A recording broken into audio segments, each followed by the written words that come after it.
Welcome to the Tech Egg. Don't get scrambled. Enjoy the video. You start with Essentials. Make sure you're signed into an administrator account and create a system restore point before changing drivers. Once done, press Windows plus X and select Device Manager to jump straight into management. Locate the device category, display adapters, network adapters, or similar, so you're editing the right component. Right-click your target device and choose Update Driver to begin the single correct workflow. This prevents mistaken installs and lets Windows apply compatible driver signatures. Now you choose how Windows updates.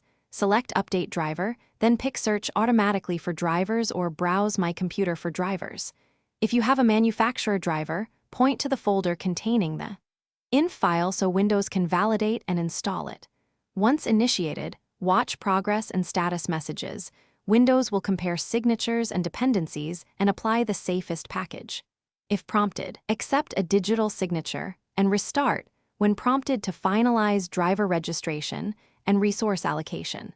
Finish by restarting Windows to let the system reinitialize hardware with the new driver. Do this immediately after installation. Once back, open Device Manager, confirm the device shows no error icon, and test the hardware to verify correct operation.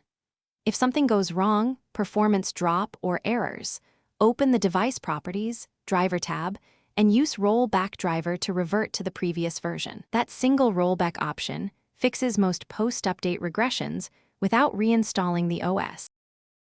Thanks for watching. Consider subscribing if I helped unscramble your problems.